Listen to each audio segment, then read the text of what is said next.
안녕하세요. 오늘은 1월 29일입니다. 한 달도 또 이제 거의 다 갔네요. 오늘 함께 나눌 말씀은 주제는 귀 쓰는 그릇입니다. 우리 집에도 다 그릇이 있잖아요.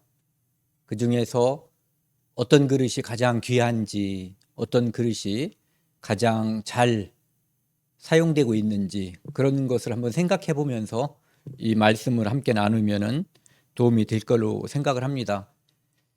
우리 사람의 기준에서는 비싼 그릇 또는 오래된 그릇, 그 오래된 그릇도 비싸기 때문에 이제 사람들이 가치를 매기는 거죠. 그런데 하나님께서 이제 가지고 있는 기준은 사람이 가지고 있는 기준하고 이제 다르다는 거죠. 그래서 그것을 한번 나누도록 하겠습니다. 오늘 본문 말씀은 디모데후서 2장 20절, 21절 말씀입니다. 여기 보면은 귀 쓰임 받는 그릇의 조건 이렇게 되어 있는데요.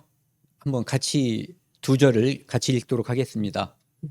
큰 집에는 금그릇과 은그릇뿐만 아니라 나무그릇과 질그릇도 있어 귀하게 쓰는 그릇도 있고 천하게 쓰는 것도 있나니 그러므로 누구든지 이런 것에서 자기를 깨끗하게 하면 귀 쓰는 그릇이 되어 거룩하고 주인의 쓰임에 합당하며 모든 선한 일에 준비됨이 되리라. 아멘. 함께 기도하시겠습니다. 하나님 아버지 감사합니다. 높은 보좌에서 우리를 구원하시기 위해서 낮은 몸을 입고 천한 이 땅에 오셔서 십자가에 못 박히시고 피 흘리셔서 우리의 모든 죄를 영원히 용서해 주신 것 감사드립니다. 이 한 주간도 하나님께서 우리를 자녀로 지켜주시고 인도해 주시고 함께해 주심에 감사드립니다. 오늘 추운 날씨에도 불구하고 하나님 말씀 앞으로 인도해 주시고 저희가 함께 이곳으로 나올 수 있게 해주시니 감사드립니다. 하나님 말씀을 함께 나누는 이 시간 처음부터 끝까지 오직 하나님께서 저희의 마음과 모든 것을 주관해 주셔서 오직 하나님의 거룩한 뜻이 나타날 수 있도록 도와주옵소서. 이 모든 말씀 우리를 사랑하시는 예수 그리스도 이름으로 감사하며 기도드렸습니다. 아멘. 오늘 이 디모데후서는 사도 바울이 에베소 지역에서 이제 전도하고 있는 목회하고 있다고 할 수도 있죠. 그런 디모데라고 하는 자기가 전도하고 키웠던 그러한 믿음에서의 아들 제자에게 보낸 편지입니다. 이 편지는 특별히 사도 바울이 두 번째 로마 감옥에 갇혔을 때 죽음을 얼마 남기지 않고, 그러니까 사형 선고를 받은 상태에서 집행 날짜가 정해졌는지 모르지만은 사도 바울은 자기가 조만간 죽을 것을 알고 이 편지를 쓴 거예요. 그러니까 어떻게 보면은 이 땅에서 자기가 가장 사랑하는 믿음 안의 제자 또는 아들에게 유서처럼 쓴 편지예요. 유서는 매우 비장하잖아요. 내가 정말 하고 싶은 그 말, 그것을 남기는 편지거든요. 그러니까 이 안에는 그 당시에 이 믿음의 형제들한테는 로마라고 하는 대제국이 그리스도인들을 박해했어요. 죽이는 거죠. 예수 그리스도를 믿는다고 하면 죽이고 안 믿습니다라고 하면은 살려주는 그런 환경이었어요.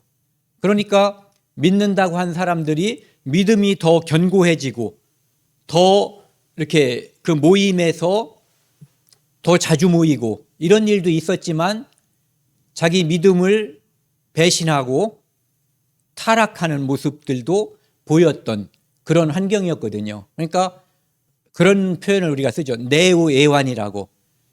안에서는 걱정거리가 있고 외부에서는 박해가 있었던 거예요.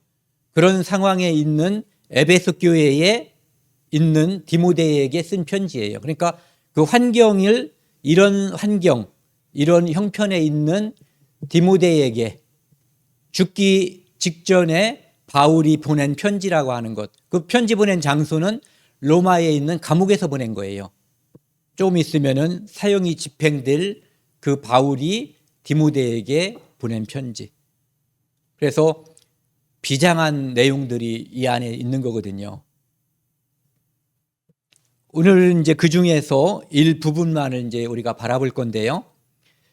큰 집에, 여기서 큰 집이라고 하는 것은 이제 크게 보면 하나님의 교회 또는 지역 교회 이렇게 이제 볼 수가 있거든요. 교회에는 어떤 일꾼이 있는 거예요. 그 일꾼은 금그릇이라고 쓰이는 일꾼도 있고 은그릇. 사람들이 보면 여기에 관심이 있어요. 나는 금그릇일까? 나는 은그릇일까? 우리 집안은 금수저일까? 흙수저일까? 이런 거에 사람들은 관심이 있거든요. 그런데 여기 보면 또 나무그릇, 질그릇도 있어요. 멋진 도자기가 있는가 하면은 어떤 그릇은 나무로 이렇게 깎아서 만든 보잘것없이 보이는 그런 것들도 있거든요. 그런가 하면은 광택을 내지 않은 자박지 같은 질그릇이 있어요. 그러니까 사람들이 볼 때는 이 금그릇이 가장 귀한 거예요. 그 다음에는 은그릇. 또 금그릇에 보석을 박아놓은 것은 더 귀하게 볼 수가 있죠. 그런데 하나님이 볼 때는 다르다는 거죠. 사람이 귀하게 여기는 것과 하나님께서 귀하게 여기는 것은 같지 않다라고 우리가 알고 있는 거예요, 이미. 21절에 보면 그러므로 이렇게 천한 그릇도 있고 귀한 그릇도 있으니까 이런 얘기예요. 그러므로 누구든지, 여기 보시면은 누구든지거든요. 그러니까 금그릇으로 태어난 거, 질그릇으로 태어난 거 이런 것은 아무런 문제가 되지 않는다는 거죠.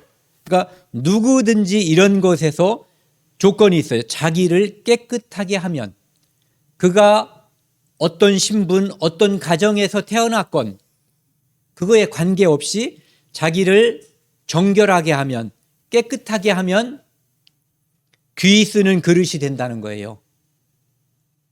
그러니까 태어날 때 어떻게 태어나느냐, 재질이 무엇이냐, 금이냐 은이냐 나무냐 질그릇이냐 이거에 관계없이 깨끗하게 하면 귀한 그릇이 된다는 거예요. 그래서 그 귀한 그릇은 거룩하고 주인의 쓰심에 합당하며, 그러니까 주인은, 사람은 관심이 금그릇, 은그릇, 보석 박은 그릇에 관심이 있지만 하나님은, 여기 주인은 하나님이시거든요.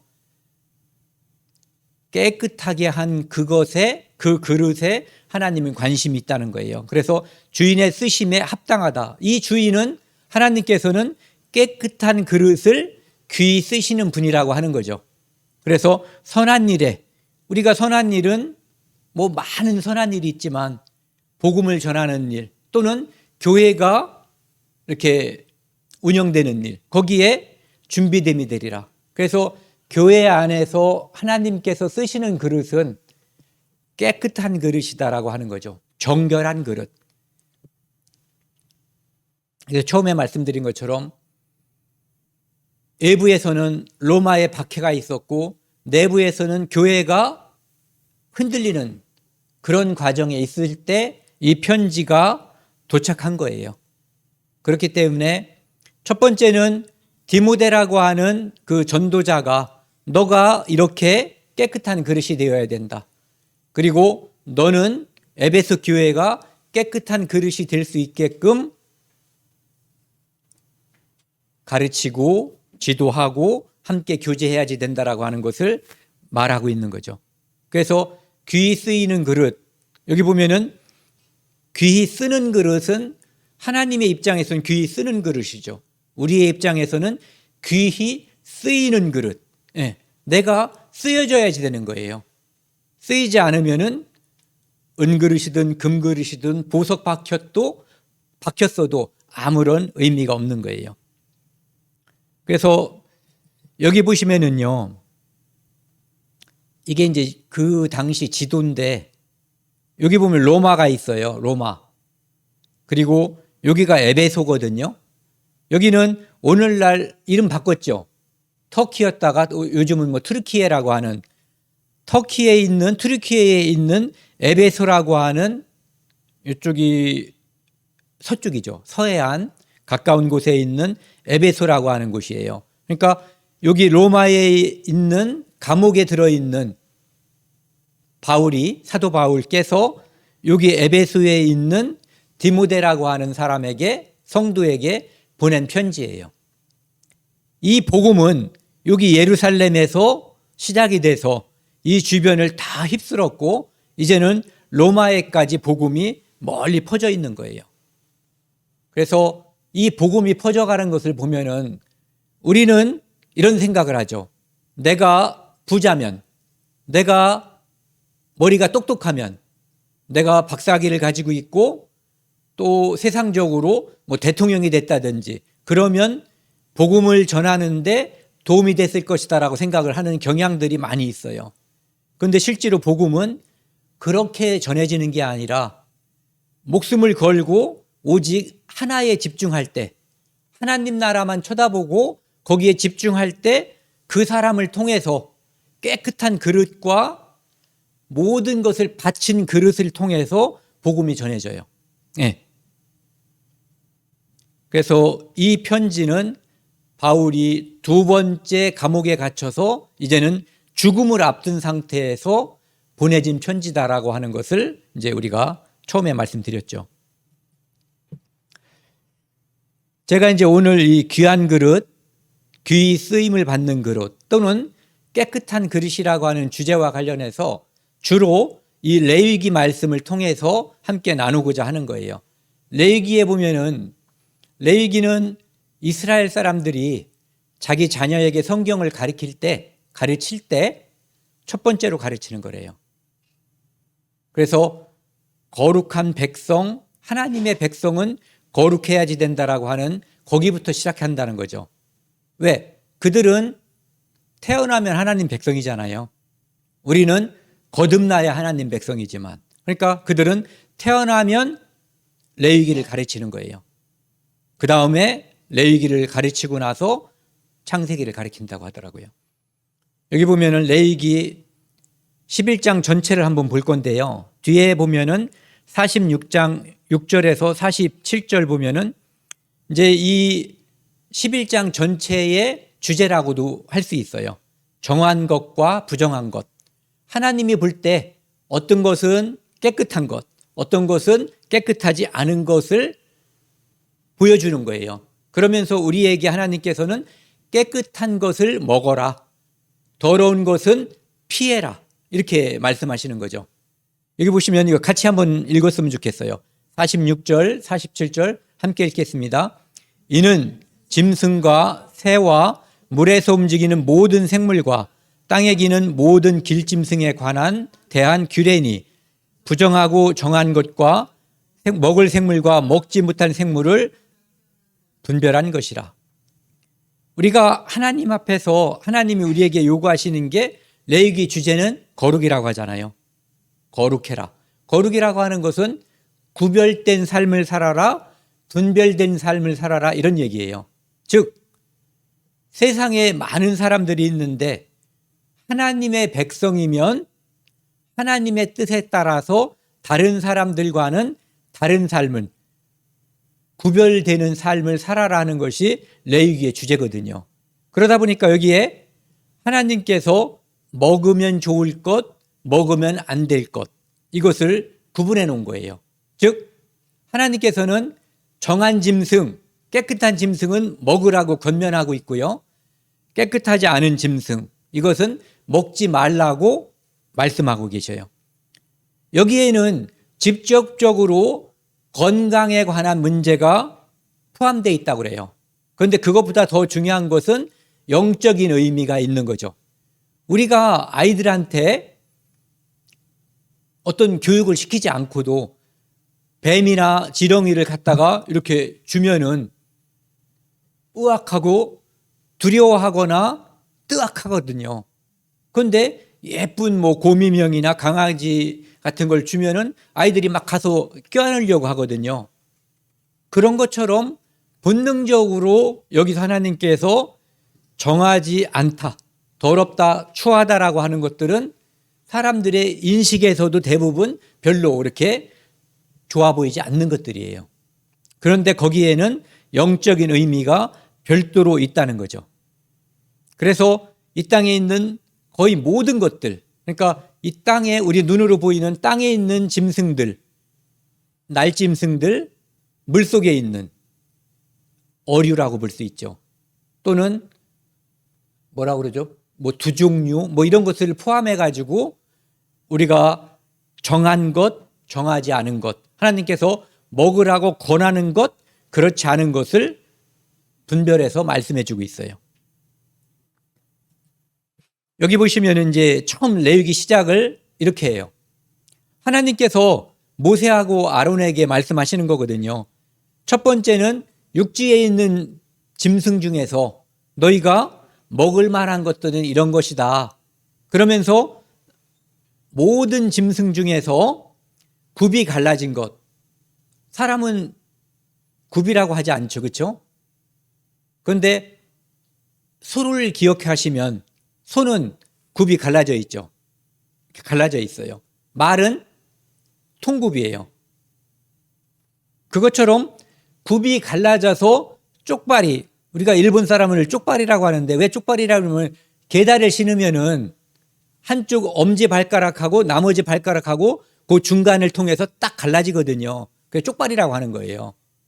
그런데 그것처럼 이 굽을 가진 짐승 중에서 가운데가 쫙 갈라져 있는 짐승은 먹고 또 그렇지 않은 짐승은 먹지 말라는 거예요.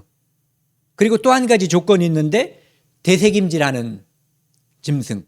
대세김질하는 것들은 대부분 뭐 소라든지 우리가 반추동물이라고 하죠. 대세김동물, 반추동물.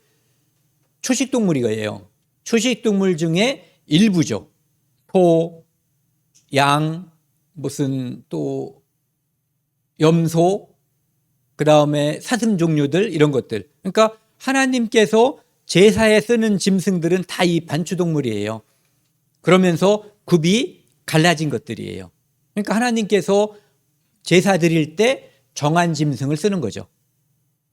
그래서 여기 그림을 보시면은 이것은 말발굽이에요. 갈라지지 않았죠. 이것은 소의 발굽이에요. 이렇게 쫙 쪽발이 된 거예요.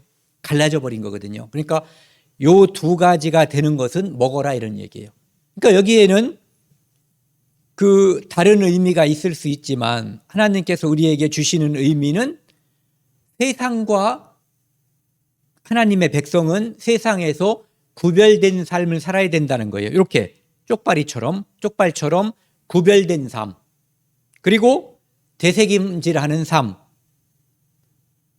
그 대세김질하는 소 같은 거 보시면은 소는 다 보셨을 거예요. 얘들이 뭔가를 먹고 나서 다 먹었는데 먹을 게 없거든요. 분명히 지금. 그런데 뭔가를 또 계속 씹어서 삼키고 씹어서 삼키고 하거든요. 그게 바로 대세김질인데 그것을 하는 짐승을 하나님께서는 정하다고 하는 거예요. 하나님의 백성은 떡으로만 살 것이 아니요 하나님의 입에서 나오는 모든 말씀으로 살 것이니라. 그러니까 하나님의 말씀을 이렇게 일요일 날 또는 수요일 날 이때 한 번 듣고 마는 게 아니라 듣고 또 묵상하고 읽고 또 읽고 묵상하라는 얘기예요. 되새김질 하라는 거죠. 말씀을. 그럴 때 우리가 성도답게 세상과 구별될 수 있는 요소가 바로 우리가 말씀을 되새김질하는 거거든요. 그러니까 여기서 말하는 굽이 갈라지고 되새김질하는 거, 이거는 우리로 따지면은 세상과 구분되고, 세상 사람들은 우리 눈에 보이는 것만을 위해서 사는 거예요. 그리고 정말 어리석게 사는 거거든요. 제가 전에 어떤 사람이 강의하는 걸 들으니까 무슨 강의를 하냐면은 사람들은 배우기 위해서, 건강하기 위해서 자기가 가지고 있는 돈을 처음에는 돈 벌기 위해서 건강을 해친다는 거예요. 근데 나중에는 건강을 찾기 위해서 그 돈을 다 써버린다는 거죠. 이 바보짓이 어디 있냐라고. 이 사람은 하나님 믿는 사람이 아닌데 그런 강의를 하더라고요. 그래서 우리는 이렇게 세상과 구별돼 있고 그러면서 말씀을 항상 묵상하는 그런 그리스도인이 되어야지 된다는 것이 레위기 첫 장에서의 11장에서 첫 번째 권면사항인 거예요. 이 사람이 자기를 깨끗하게 하는 사람이고 이 사람은 정결한 사람이기 때문에 하나님이 교회에서 또는 하나님의 백성으로서 귀히 쓸 수 있는 그릇의 첫 번째 조건이라고 하는 거죠.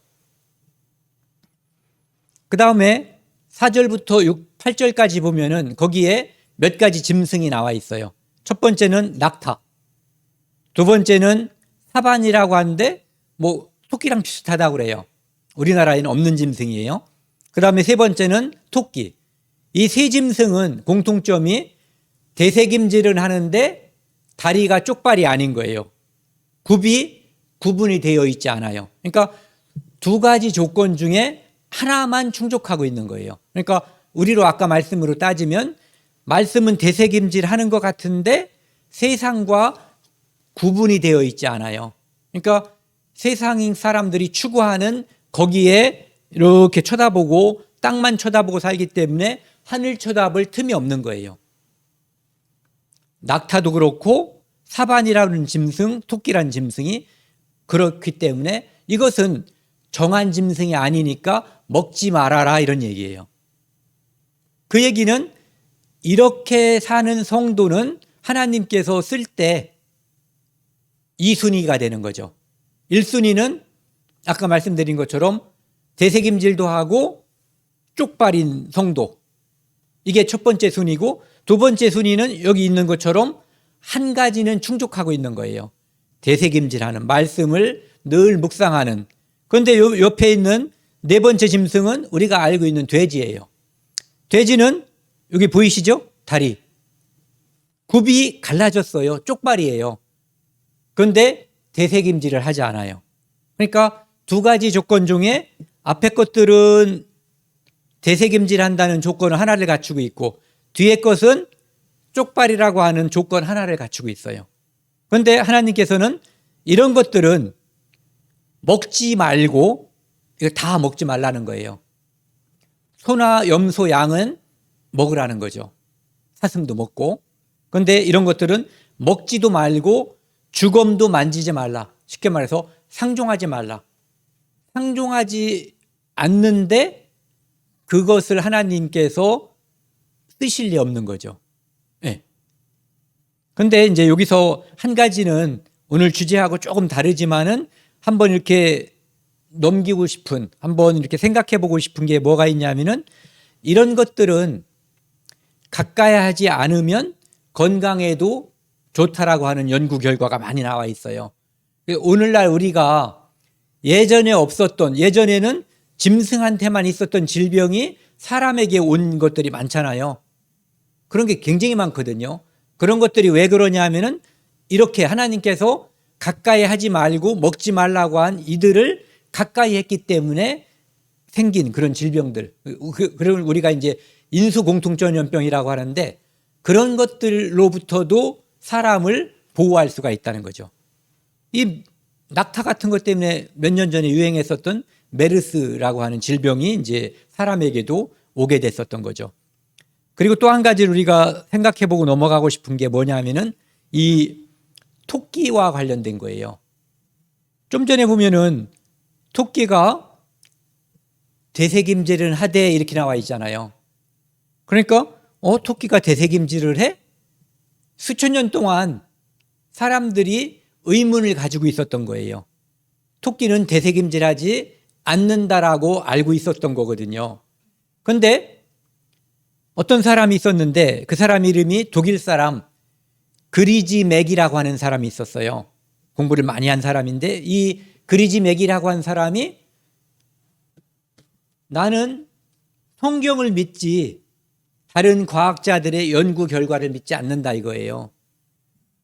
성경에 하나님께서 토끼를 대세김질하는 동물이라고 했으면 대세김질을 하겠지 이렇게 생각을 한 거예요. 그러니까 수천 년 동안 사람들은 성경에 문제가 있어 이렇게 생각을 한 거죠. 그런데 이 사람은 성경에 문제가 있는 것이 아니라 뭔가 우리가 아직 조사를 덜 했던지 덜 연구해서 아직 밝혀내지 못했을 거다라고 생각을 한 거예요. 하나님 말씀이 옳겠지라고 생각을 한 거죠. 그래서 이 사람이 조사 연구를 시작했어요. 그래서 토끼를 이제 기르면서 계속 관찰을 한 거예요. 그랬더니 밤 12시에서 새벽 3시쯤 되면은 이 토끼가 평상시에 하지 않던 것을 하는데 뭐냐면은 여기 검은색 있잖아요. 이것이 토끼가 눕는 똥이에요.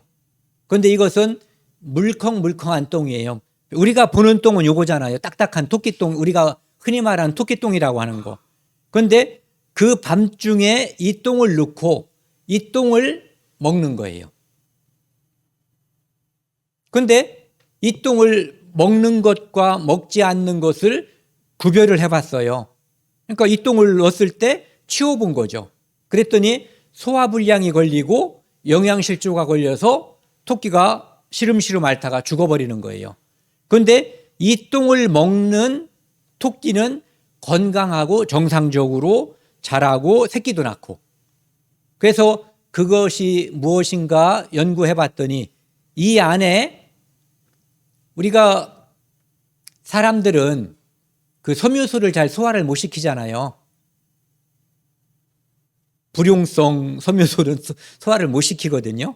그런데 이 토끼는 여기 나와 있는 이 똥을 한번 다시 먹음으로써 섬유소, 셀룰로스를 소화를 시키는 거예요. 그래서 그 안에 있는 영양소를 흡수하고 그럼으로써 건강하고 영양 상태도 좋아지고, 그래서 이 토끼가 한번 배설한 것을 다시 먹는, 다른 반추동물들, 다른 대세김질하는 동물들은 1위, 그 소 같은 것은 위가 4개가 있어요. 사람은 하나죠. 그래서 1위, 2위, 3위, 4위 이렇게 부르거든요. 그런데 이 소는 자기가 처음에는 후다닥 먹는 거예요. 막 삼켜. 그랬다가 나중에 사자나 어떤 표범 이런 것들이 없는 곳에서 다시 이것을 토해서 꾹꾹꾹 씹어서 삼키면 그것이 2위, 3위, 4위를 거쳐서 진짜 소화가 돼서 넘어가는 거거든요. 그런데 이 토끼는 위는 하나지만 대세김질하는 이것이 있다는 것이 이 아까 말씀드린 그리지맥 박사에 의해서 1882년도에 확인이 됐어요. 그러니까 수천 년 동안 성경에 의문을 가졌던 사람들에게 이것이 퍼짐으로써 그럼 그렇지. 우리 하나님이신데, 하나님이 천지만물을 창조하신 분인데 그분이 틀릴 리가 없잖아요. 네. 그래서 그분이 옳고 사람들이 지금까지 잘못 생각했었다는 것을 확인시켜준 경우예요. 그래서 이 똥 이름을 여기 애국말이라 참 어렵죠. 시코트로프라고 한대요. 네. 묽은 똥. 그 다음에 첫 번째는 이제 육지짐승 중에서 먹을 수 있는 것을 하나님께서 말씀하시잖아요. 대세김질하면서 다리, 발굽이 쪽발인 것을 이 두 조건을 충족하는 것을 먹어라 했는데 이제는 두 번째 조건이 있어요. 물속에 있는 것들은 어떤 걸 먹을까? 어떤 걸 먹으라고 하나님께서 말씀하셨냐면은 강과 바다에 있는 짐승 중에서 첫 번째, 지느러미가 있는 것. 두 번째, 여기도 지느러미가 있고 또 한 가지 조건이 있어요. 비늘이 있는 거. 그러니까 이 두 가지 조건을 충족하는 것만 먹으라는 거예요. 그러면은 하나님께서 먹으라는 걸, 문어는 먹으라는 거예요? 아니에요? 걔는 둘 다 없죠. 네. 뱀장어는 지느러미는 있는데 비늘이 없어요. 그것처럼 이 두 가지 조건을 갖춘 것을 먹으라고 하는 거예요. 이 전체를 쭉 읽으면은 그렇게 지느러미가 없고 비늘이 없는 것은 혐오해라. 가까이 하지 말고 미워하고 상종하지 말아라. 이런 얘기예요. 왜 그러냐 하면은 이 비늘이라고 하는 것은 물고기를 보호해 주는 거예요. 그러니까 에베소서 6장에 나와 있는 전신갑주와 같은 거죠. 우리 성도가 만약에 이 말씀이라고 하는 것으로 무장하지 않으면, 이 말씀으로 무장하지 않으면 이 세상에서 어떤 마귀가 나를 잡아갈지 몰라요. 어떤 마귀는 나를 돈으로 유혹할 수 있고, 어떤 마귀는 나를 지식으로, 야, 너 박사는 몇 개쯤 따야지. 요즘 세상에 옛날 50살까지 딸 때도 하나 땄는데 요새 8, 90, 100살 살면 두세 개는 따야지. 뭐 또 돈은 또 이만큼 벌어야지. 또 국회의원 정도는 해야지. 이런 것으로다가 유혹한단 말이에요. 그런데 내가 나를 보호할 수 있는 말씀으로 무장되어 있지 않으면 그것에서 나를 보호할 수가 없는 거예요. 또 지느러미는 물이 이렇게 흘러가면, 이 세상은 돈의 법칙에 의해서, 잘난 사람의 법칙에 의해서 흘러가는 세상이에요. 거기서 나의 정체성을, 그리스도인의 정체성을 확보하고 그것을 계속해서 유지하려면 굳센 믿음, 이게 있어야지 돼요. 가만히 있으면 흘러 떠내려가요. 어디로? 똥물로 떠내려가는 거예요. 구원받은 내가 똥물에 함께 섞여버릴 수 있어요. 섞이지 않으려면 나는 막 기어 올라가야 돼요. 어디로? 상류로 올라가야 돼요. 강이 있으면 상류로 올라가면, 꼭대기로 올라가면 물이 깨끗해요. 그런데 강 쪽에서 바다 쪽으로 가면 거기는 온갖 오물이 많이 있어서 내가 아무리 고고한 척 해도 내가 더러워질 수밖에 없는 곳이에요. 그리고 이 지느러미는, 여기 그림을 한번 보자고요. 여기 있는 이 지느러미는 앞으로 나아가게 하는 거예요. 뒤로 물러나지 않게끔. 그리고 이런 지느러미들은 방향을 잡아요. 내가 좌측으로 갈까? 우측으로 갈까? 생명의 길과 사망의 길이 있는데 내가 어느 길로 갈 것인가? 그것을 정할 수 있는 것이 바로 이 지느러미예요. 그리고 여기에 있는 이런 지느러미들, 이게 이제 양쪽에 하나씩 있죠. 균형을 잡아주는 거예요. 제가 지금 거기서는 안 보이겠지만 한쪽 다리를 지금 들었습니다. 이 상태에서 있으면은 잠깐은 있지만 벌써 좀 끼우뚱 하거든요. 그런데 이 손을 잡고, 이게 제가 양손을 펼쳤기 때문에 그나마 균형을 잡고 있는 거예요. 그런 역할을 하는 게 이러한 지느러미들이에요. 그런데 이런 것이 없으면 사람이 이 세상에서 균형을 잡을 수가 없어요. 아까 말씀드린 것처럼 어느 놈이 잡아가도 나를 잡아가요. 왜? 이 세상에서 마귀는 그리스도인이 그리스도인답게 사는 것을 좋아하지 않아요. 이미 빼앗겼잖아요. 이미 천국으로 옮겼는데 신분은 바꿀 수가 없지만 그를 타락하게 해서, 그를 추한 모습으로 바꿔서 이 세상에서 내가 저 사람 보니까 나는 그리스도인 되기 싫어, 이런 모습으로 바꾸려고 하는 거예요. 그게 믿지 않는 사람들은 믿지 못하게 하는 것이 마귀의 목표지만 이미 믿어버린 사람에게는 그렇게 해서 그 사람을 통해서 복음의 역사가 단절되게끔, 끊기게끔 하는 것이 마귀의 목표예요. 그러니까 이렇게 비늘이 없으면 나를 보호할 수가 없고, 지느러미가 없으면 앞으로 나아가거나 이 세상에서 균형 잡고 살 수가 없는 거예요. 여기 보면은 물에서 생활하는 동물이 지느러미를 말하는 거예요. 물의 흐름을 재어 이렇게 자기가 어떻게 할 것인가, 이거를 결정하는 거거든요. 자유로운 이동을 가능하게 하는 기관이 바로 이 지느러미들이라는 거죠. 그래서 추진과 제동, 앞으로 갈 것인지 멈출 것인지 이것뿐만 아니라 방향, 왼쪽으로 할 것인지 오른쪽으로 할 것인지 방향을 바꾸는 조정, 흔들림을 막는 안정. 여기서 딱 버티고 있으려면은 요 앞에 있는 가슴 지느러미가 잘 조절을 해줘야지 되는 거예요. 그리고 몸의 편향 등을 조절하는 기능이 이런 지느러미들에 있다는 거죠. 그래서 이렇게 하나님께서는 비늘이 있어서 늘 말씀으로 나를 무장하는 전신갑주를 삼는 그런 성도, 그리고 지느러미가 있어서 세상에서 흘러내려가지 않고 앞으로 나아가는 성도, 그러면서 세상에서 저 사람 미친 거 아니야? 이런 것이 아니라 절도 있고 균형 잡힌 그 성도, 그러니까 교회에 있는 성도들 뿐만 아니라 밖에 있는 사람들도 저 사람은 참 좋은 모습이야, 이렇게 균형 잡힌 모습을 보여줄 수 있는 것이 이 지느러미거든요. 그러니까 이 두 가지를 가진 어류는 하나님께서, 물고기는 먹어도 좋다 이런 얘기예요.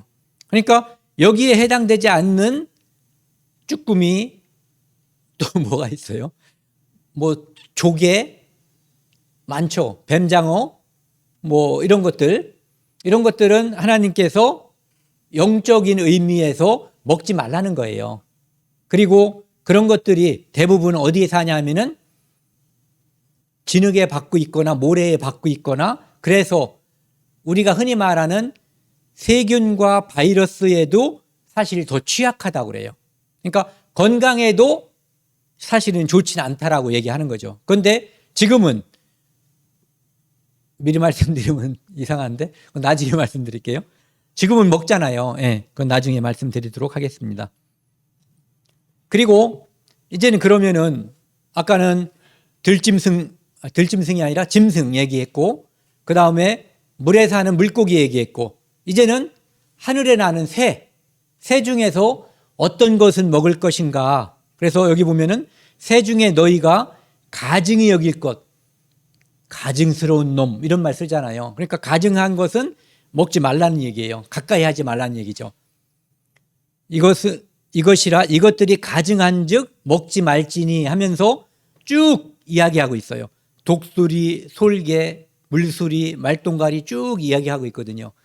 이 짐승들의 특징은 보면은 첫 번째, 다른 것을 잡아먹는 맹금류라고 하죠.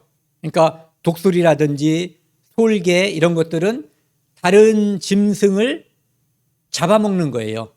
어디 이슬 먹고 살고 풀 먹고 사는 게 아니라 다른 생명 있는 그 동물을 잡아먹는, 그러니까 그런 거. 그러니까 성도는 그렇게 잔인하고 살벌한 삶을 살아서는 안 된다는 거죠.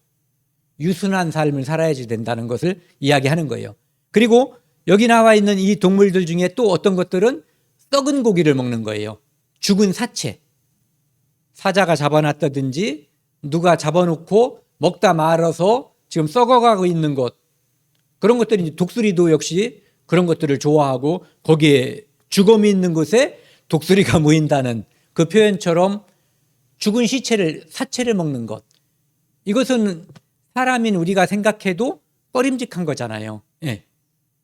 그 다음에 불결한 것을 먹는 거, 이를테면은 뭐 뱀이라든지 이런 걸 잡아먹는 거, 이런 짐승들도 역시 꺼려하는 거예요. 그래서 그런 것들은 먹지 말라는 거죠. 그러니까 뭘 잡아먹는 것들, 산 것을 산채로, 죽은 거 먹는 거, 불결한 거 먹는 것, 이런 것들을 멀리 하라는 거예요. 그런 것들은 우리가 텔레비전에서 보면은 그 장면을 볼 때 우리가 유쾌한 표정이 아니에요.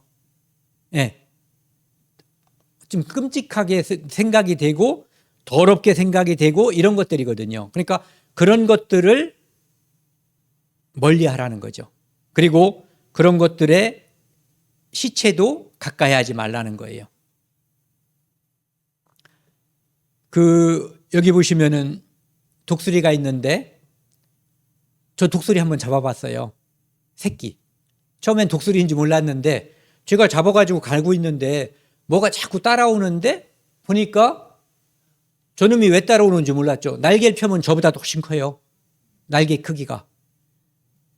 그런데 그게 휙 나르는 게 아니라 이쪽 나무에서 이렇게 해서 이쪽 나무로다가 나중에 알은 거예요.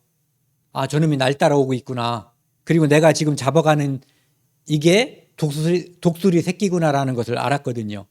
그래서 나중에 이것을 사람들한테 얘기하니까 이게 무슨 독수리 새끼냐고 그러더라고요. 그래서 평지 이렇게 넓은 데다가 갔다가 딱 놓으니까 독수리가 확 와서 딱 물어가더라고요. 딱 채가는 거예요. 그래서 독수리 맞다고 확인했어요.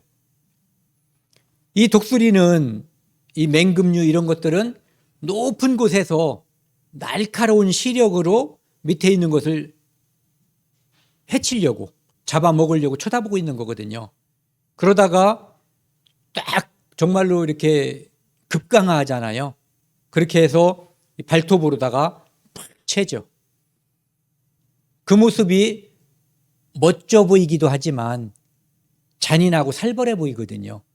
그런 것들을 우리 그리스도인들은 하지 말라는 거예요.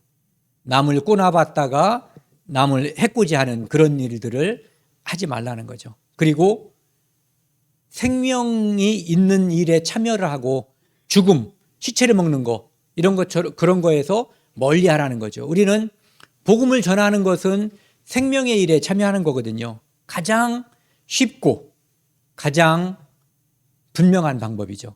그러니까 이런 것들도 먹지 말고 가까이 하지 말라는 것이 하나님의 말씀이에요.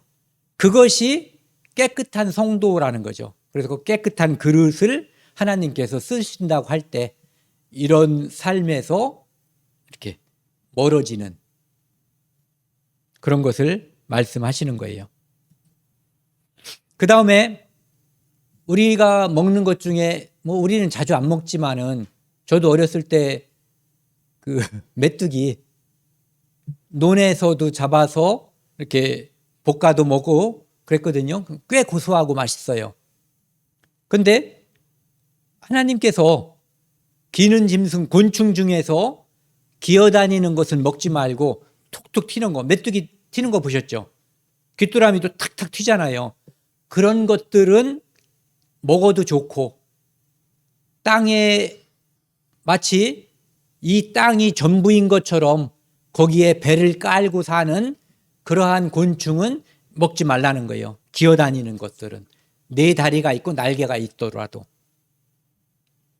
그래서 우리는 이 땅에 이렇게 이 땅에 터를 두고 사는 사람들이거든요.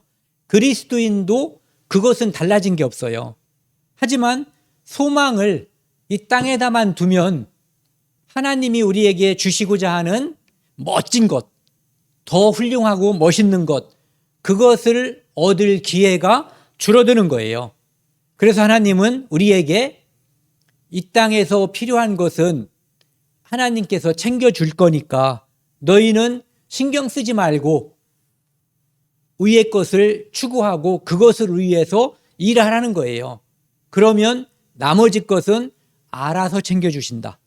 네. 그래서 하나님이 그걸 써놓은 거예요. 출애굽한 이스라엘 민족들에게 광야에서 만나가 하늘에서 떨어지는데 지가 일이라도 도움을 줬냐고요. 농사도 짓지 않고 아무것도 한 게 없어요. 그냥 하나님께서 떨어뜨려 주면 갖다 먹은 거죠. 가져오는 수고를 했다고요? 그건 안 굶어 죽으려면 지가 했어야지. 모든 것이 하나님의 은혜거든요. 그것을 준비하신 분이 하나님이에요. 네. 그 5만 번 응답받은 조지 밀러의 기도라고 하는 책이 있는데 그 책을 보시면 저도 부끄러워요. 그리고 본받고 싶고요. 하나님은 간절한 곳에 역사하는 거예요. 네. 믿는 자에게 역사하는 거예요. 그래서 예수님께서 내 믿음이 너를 구원하였느니라는 표현을 자주 쓰시는 거예요. 만나를 이틀치 가져오면은 그건 무슨 뜻이에요? 나 하나님 안 믿어? 못 믿어 이런 뜻이에요. 그러면은 못 믿는 대가를 하나님이 보여주셨어요. 썩게. 근데 안식일 전날은 이틀치를 가져오게 하는 거죠. 그때는 썩지 않아요. 그런데 그때도 하루치를 가져오면 또 대가가 지불되는 거예요. 안식일 날 먹을 게 없는 거죠. 그러니까 하나님을 믿는 그 믿음이 그들을 살린 거예요. 그것이 바로 만나 사건이에요.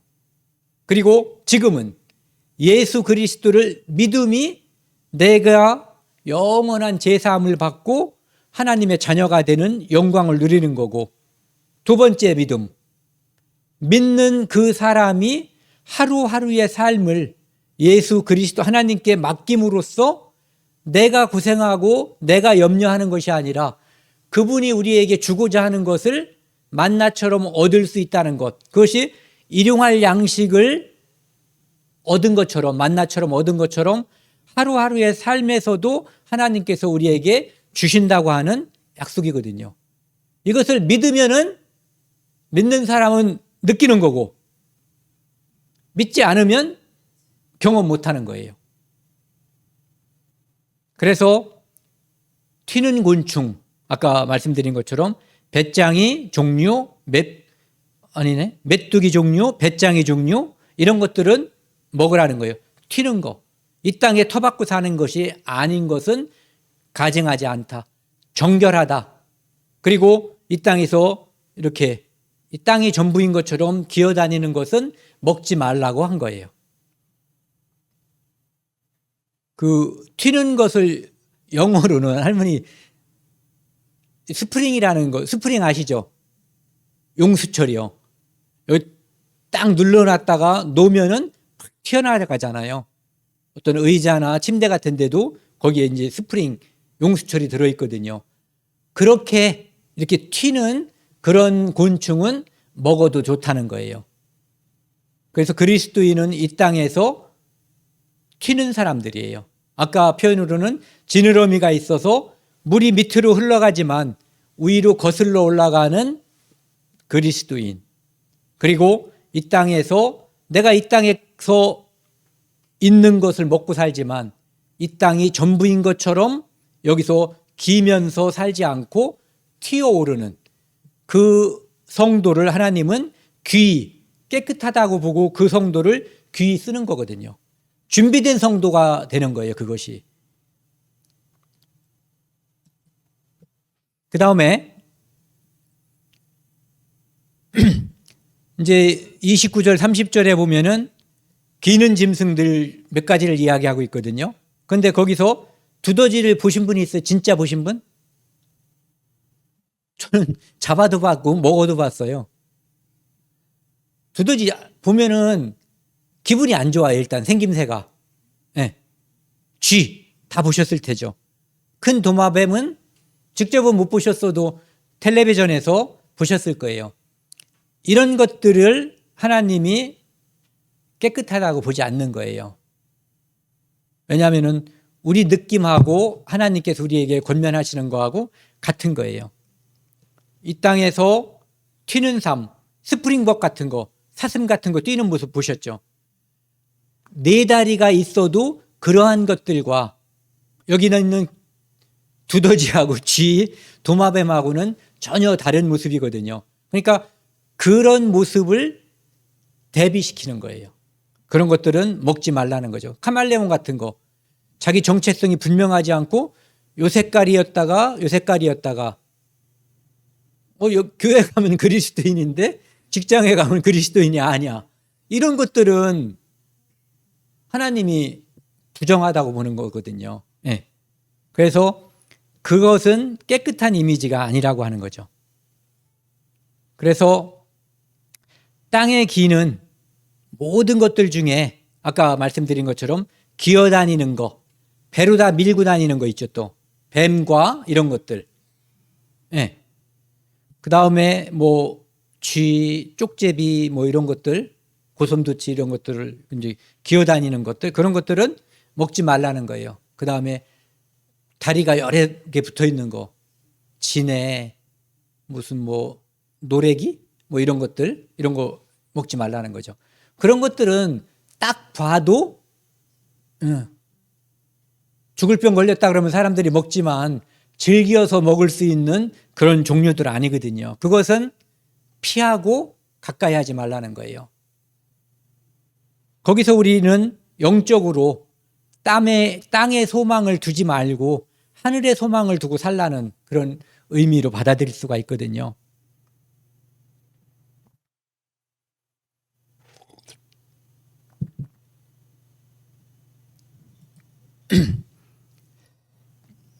맨 처음에 레위기 전체가 이제 정리가 되어 있었고요.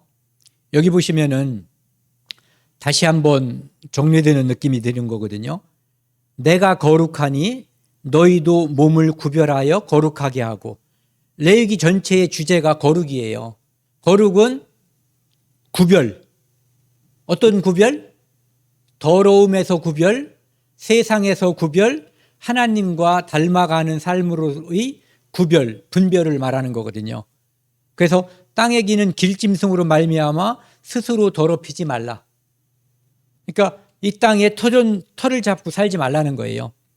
나는 너희의 하나님이 되려고 너희를 애굽 땅에서 인도하여 낸 여호와라.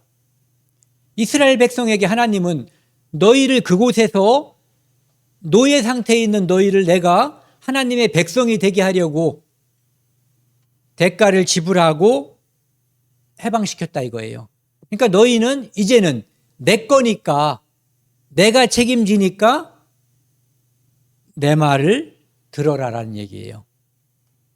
종이 있는데 종은 주인의 말에 순종하는 게 종의 제1 덕목이에요. 지멋대로 뭐 주인의 것을 갖다 팔고 장사하고 돈 벌고 그나마 벌었으면 욕하진 않겠죠. 그런데 그거 가지고 잘못되면은 혼날 거예요. 그런데 그렇게 할 수 있는 권한 자체가 일단은 없는 거예요. 시키는 것을 하는 게 종의 역할이에요. 하나님은 이스라엘을 하나님의 백성으로, 하나님의 종으로 삼으신 거예요. 우리는 예수 그리스도의 피로 말미암아 예수 그리스도의 종이 된 거예요. 지난주에 그 말씀 드렸죠. 사도 바울뿐만 아니라 모든 사도들이 자기가 그리스도의 종임을 선포하고 있어요. 종이라고 하는 것은 주인의 유익을 위해서, 내 유익을 위해서 사는 사람이 아니에요. 주인의 뜻에 내 행동을 맞추는 게 종의 역할이거든요. 그런데 그것을 레위기에서는 자기 자신을 정결하게 하는 것이다, 깨끗하게 하는 것이다라고 이야기하고 있어요. 내가 거룩하니 너희도 거룩하라. 그래서 우리가 거룩하다고 하는 것은 깨끗한 건데, 그것은 바로 하나님께서 깨끗하게 우리를 해주셨기 때문에 깨끗한 거예요. 예수 그리스도의 십자가의 보혈이 아니면 우리는 의로울 수 없어요. 그것이 하나님께서 우리를 깨끗하게 해주신 거예요.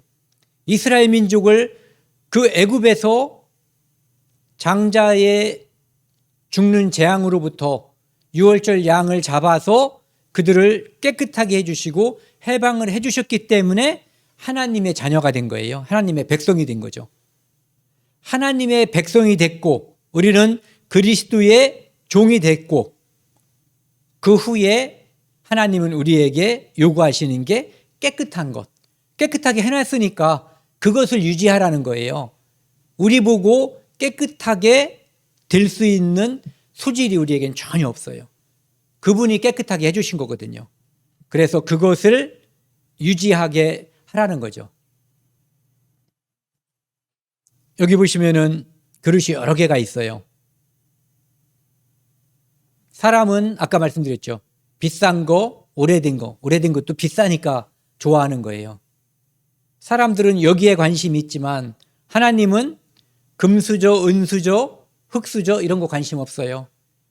깨끗한, 정결한, 아까 레위기의 표현으로 하면 대세김질하고 쪽발이고 이 세상보다 하늘에 시선을 두고 사는, 스스로 그렇게 사는 그를 하나님께서는 깨끗하게 보는 거예요.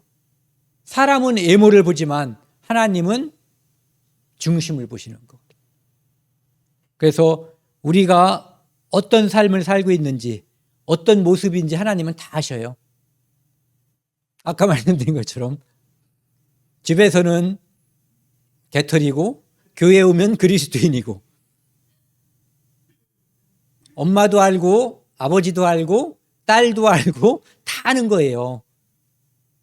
그래서 그 전에 누가 얘기하잖아요. 뭘 한참 막 거룩한 간증을 하는데 마누라가 갑자기 보따리를 확 싸들더니 신경질을 확 내고 나가버리더라는 거예요. 왜? 거짓말 시키고 있으니까. 이 모습은 그 아까 트루키에라고 하는 거기에 있는 지하집이에요. 성도들이 자기 믿음을 지키기 위해서, 자기 가족의 믿음을 지키고 가족을 지키기 위해서 밑으로 파고 들어간 거예요. 대린구유라고 하는 곳인데, 사람들은 돈이 많으면, 배운 게 많으면 내 믿음을 더 잘 지킬 거라고 생각하는데 그것은 그렇지는 않은 것 같아요. 오히려 이렇게 각박한 시기, 성도를 죽이는 시기, 성도들이 살기 위해서 이 동굴로 스스로, 있는 동굴도 아니에요. 파고 들어간 거예요, 자기들이. 이런 시기에 이 성도들이 오히려 훌륭한 믿음을 지켰다는 것을 우리가 확인할 수가 있어요. 그래서 지금 이 시대에도 내가 좋은 환경이냐 나쁜 환경이냐, 그거보다는 내가 그리스도인으로서 깨끗한 그릇인가 아닌가가 더 중요한 문제가 되는 거예요.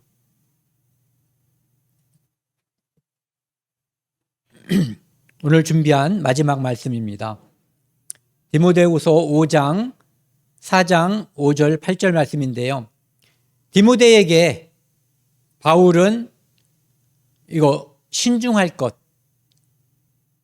고난을 받을 것, 전도자의 역할을 할 것, 네 직무를 다 하는데 이 직무 중에 이런 것들을 포함시키고 있어요. 그리고 아까 말씀드린 것처럼 전제와 같이 내가 벌써 부어지고 나의 떠날 시각이 가까웠도다. 이제 전제라고 하는 것은 하나님께 제사 드릴 때 포도주를 붓는 거예요. 그러니까 이제 내가 목 잘려 죽건, 그 당시에는 목 잘려 죽거나 십자가 처형을 하거나 이렇게 해서 피를 흘려서 죽는 경우가 많이 있었어요. 그러니까 내가 이제 곧 피 흘려 죽을 것이다라고 하는 것을 알고 있는 거예요. 그러면서 7절 같이 읽겠습니다. 나는 선한 싸움을 싸우고 나의 갈 길을 마치고 믿음을 지켰으니. 8절도 같이 읽겠습니다. 이제후로는 나를 위하여 의의 면류관이 예비되었으므로 곧 의로우신 재판장이 그날에 내게 주실 것이며 내게만 아니라 주의 나타나심을 사모하는 모든 자에게 도니라. 예. 하나님께서 우리에게 천국만 가는 것도 감사하고 죄를 사하여 준 것만도 감사한데 우리에게 영광의 면류관을 주시겠다고 약속해 주신 거예요. 그리고 누구에게? 사도 바울에게만 약속한 게 아니라 이런 사람들, 주 곧 그의 의로우신 재판장이 그날에 내게 주실 것이며 내게만 아니라 주의 나타나심을 사모하는 모든 자에게, 모든 그리스도인에게, 그리고 모든 그리스도인들 중에서 더욱 더 하나님의 나타나심을 사모하는 그리스도인들에게 준비된 것이 면류관이에요. 그 면류관은 깨끗한 자에게 주시는 거예요. 그리고 그 깨끗한 자에게 귀한 그릇으로 이제 하나님께서 여겨주시는 거죠. 오늘은 여기까지 하겠습니다. 함께 기도하시겠습니다. 하나님 아버지 감사합니다. 우리는 천한 그릇으로 죄인으로 이 땅에 태어났습니다. 하지만 하나님께서 독생자 예수 그리스도를 보내주셔서 십자가의 피로 우리를 거룩하게 해주심으로 말미암아 귀한 의로운 그릇이 되었습니다. 하나님 아버지 감사드립니다. 추운 날씨에도 우리에게 말씀을 주시고 이곳으로 인도해 주셔서 더욱 감사드립니다. 저희가 2월 13일부터 찬빛 복음 집회를 합니다. 하나님, 그때 우리 모두 한 사람씩 전도할 수 있도록 우리 마음을 격동시켜 주시고 도와주셔서 우리 주변에 있는 이뤄진 영혼들을 사랑하는 마음을 우리에게 주시기를 원합니다. 또한 아직 가족이 전도 구원받지 못해서 마음이 안타까운 우리 성도들 많이 있습니다. 함께 기도하고 함께 하나님께 간구함으로 하나님께서 주시는 귀한 열매를 보고 함께 기뻐할 수 있도록 도와주십시오. 이 모든 말씀 우리를 사랑하시는 예수 그리스도 이름으로 감사하며 기도드렸습니다. 아멘.